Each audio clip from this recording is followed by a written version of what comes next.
Syria के अंदर एक नई जंग मुसल्लत की जा रही है। आज सीरिया के अंदर एक हाई लेवल की मीटिंग हुई है जिसके अंदर सीरिया के प्रेसिडेंट बशर अल असद, ईरान के फॉरेन मिनिस्टर अमीर अब्दुल्ला और टर्की के हलूसी अक्सर के साथ साथ रशिया के जो मिडिल ईस्ट के कमांडर हैं उन्होंने मुलाकातें की हैं। और बशर अल असद ने साफ साफ टर्की को कह दिया है कि अगर अमेरिका के कुर्दों के खिलाफ हमारी सपोर्ट हासिल करना चाहते हो तो टर्की अपनी फौज को यहां से निकाले। और आपको यह भी बता दें कि साल 2011 के बाद टर्की ने शाम के अंदर अपनी फौज तैनात की थी। फौज ने कुर्दों के खिलाफ बड़ी कार्रवाई की।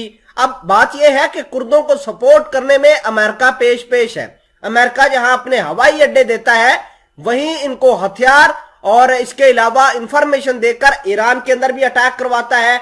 टर्की तो ऑलरेडी सफर कर रहा है और इराक के अंदर भी ये जो टर्की की फौज है इसको मारने में कुर्द पेश है। अमेरिका डबल गेम खेलता है। यूरोप के अंदर अमेरिका टर्की के साथ मिलकर यूक्रेन को सपोर्ट करता है ताकि रशिया को प्रेशराइज किया जा सके। मिडिल ईस्ट के अंदर कुर्दों को सपोर्ट करके टर्की के ऊपर प्रेशर बनाता है। अब शाम के अंदर ये जो मीटिंग हुई है ये काफी हाई लेवल की मीटिंग तस्वर की जा रही है, लेकिन बशर अल असद ने एक कंडीशन रखी है, एक शर्त रखी है कि अगर हमारी सपोर्ट हासिल करना चाहते हो तो टर्की अपनी फिलफोर फौज यहां से निकाल ले। इस हवाले से कुछ रिपरकशंस के बात करेंगे, कुछ असरात के बात करेंगे, तमाम तर चीजें आज की इस वीडियो में डिटेल के साथ डिस्कस करते हैं। छोटी सी गुजारिश है कि आप हमारा यूट्यूब चैनल हसनात टीवी को सब्सक्राइब करके पास मौजूद घंटी के निशान को दबा लें ताकि लेटेस्ट न्यूज आप तक बर वक्त पहुंचती रहे। देखिए बात यह है कि अगर रशिया यहां से निकल जाए, अगर सीरिया की सपोर्ट के लिए ईरान ना आए या फिर टर्की अपनी फौज निकाल ले तो सिर्फ और सिर्फ इजराइल को मौका मिलेगा।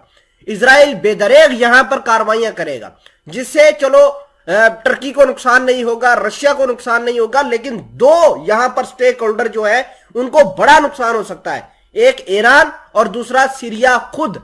सीरिया के हाल फिलहाल दमिश्क एयरपोर्ट के ऊपर हमला करके पूरा का पूरा रनवे, पूरे के पूरे वहां पर इंफ्रास्ट्रक्चर तबाह कर दिया था। यही नहीं, ईरान के बहुत सारे जो ट्रक थे जिनके अंदर ईरान के बकौल वहां पर तेल था लेकिन इजराइल के बकौल उसमें असला था, इजराइल ने उसको भी कार्रवाई करके बर्बाद कर दिया। तो आप अंदाजा कीजिए कि ये मामलात जो है वो किस ओर जा रहे हैं। और खबर यह भी है कि ईरान के अमीर अब्दुल्ला ने टर्की की सपोर्ट करते हुए कहा कि टर्की अपना जो ऑपरेशन है वो जारी रखे।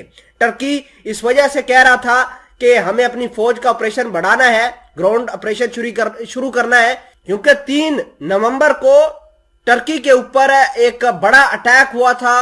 अंकारा के अंदर एक कुर्द ने वहां पर धमाका किया जिसके नतीजे में लोग मारे गए।